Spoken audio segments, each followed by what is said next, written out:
Hey everyone, this is Solomon SK for Whiskey and RPGs. I just want to thank you for tuning in. I do appreciate it. And today I don't have my usual. It's a little too early, so I got my green tea here instead. But I hope you guys still would like to join me anyways. Although I could probably use a drink right now. I mean, considering the title of this video. But you know what? Let's just jump right into it. Cheers, guys.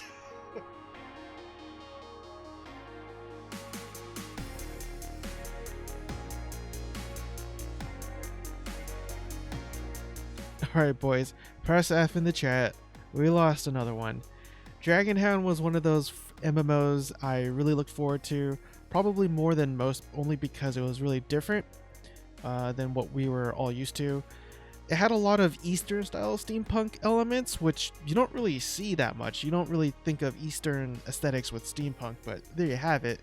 Mounted combat system, Mounted Hunter like mounted. Wow. Monster Hunter like gameplay, giant cities on tank treads. There was a lot to look forward to, in my opinion.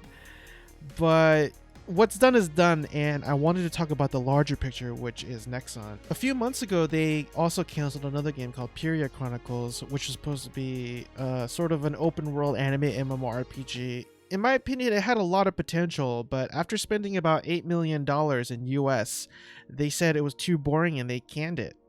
Nexon apparently is going through some corporate restructuring at the moment. Friction has also been created with Nexon's employees union, with about 600 people walking out in protest because of job insecurity, among other things. Project G was also cancelled. Riders of Icarus was also abandoned, but luckily they found a new home, which is good. They also closed 2 Western offices. And it got me thinking, is Project BBQ next? I really hope not, because I've been really looking for a good anime MMORPG to play, and right now it's kind of lacking at the moment, and my last hope, I guess, would be Project BBQ and Blue Protocol. They also said earlier that they would not be attending this week's G-Star event, saying that they're focused on game development and service. This isn't really looking good for Nexon. On a personal note, I've always had a love, I wouldn't say hate, hate's too much of a, is too strong of a word. I would say hate-ish maybe relationship with Nexon, but overall I still like them as a company. Whatever they're going through, I really hope they could get themselves out of the gutter and start making some really awesome games again without canceling and all that other drama, I guess you could say. And in other RPG news, BioWare released a really cool Mass Effect armor for Anthem. I say this with a bit sarcasm because these two titles remind me of what the game should have been. I know a lot of us were disappointed with both of those, and yeah, I just find the move a little ironic that reminds us of those two titles. That many would say would be lackluster. Anyways, and this was for N7 Day, which needless to say is on November 7th. And if you ever wanted to check out some of the armors that they actually have for Anthem, you could definitely check it out, or just go to IGN.com. They actually do have sort of the pictures and whatnot for the different armors. So there you have it. I was a little hesitant to add this one, but I'm going to anyways because it does seem like it has certain RPG elements, but not really an RPG or an MMO for that matter. And it's a SD Gundam G Generation Cross Race. This is actually more of a turn-based strategy game, and the demo version of this will be out. But the good news is that it's also in English. Although there is a small caveat. According to RPGsite.net, the Nintendo Switch version has a multi-language option if you can access the Japanese Nintendo eShop, and the PS4 version only has it for Southeast Asian PSN stores. That is if you're a console player.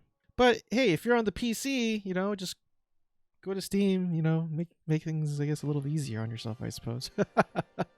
I've said numerous times I'm a huge Gundam fan. Gundam Seed was the best. Fight me 1v1, bro. But admittedly, I can't get into Super Deformed if you're wondering what SD stands for. I think the chibi style has its place, but when it comes to Gundam, I'm not a huge fan, unfortunately. But I'm still willing to give it a shot. And the next bit of news, I wanted to talk about Project Sakura Wars, and the demo of this game will be released in Japan on November 21st. Obviously, it's only for the PS4, so if you have a Japanese PSN account, you could access it. The full game will launch in Japan on December, but I know what you guys are thinking, and fear not.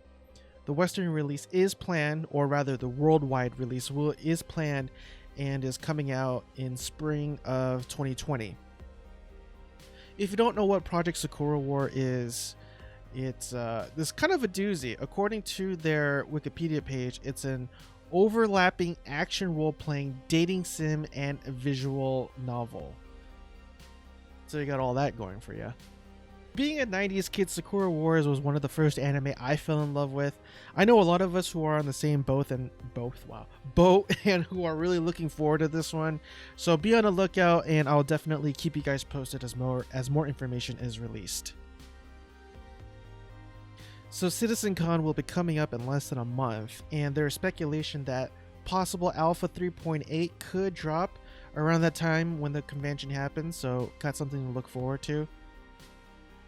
The reason why I wanted to cover this is because they have monthly reports to keep us updated, and according to those reports, they're working on tweaking and improving both the AI of ships and NPCs, and of course all the breathtaking new art designs of planets, ships, weapons, props, and other such game assets are also discussed.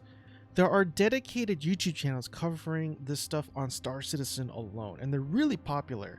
All the neat little details that they pick up on and discuss just absolutely blows my mind.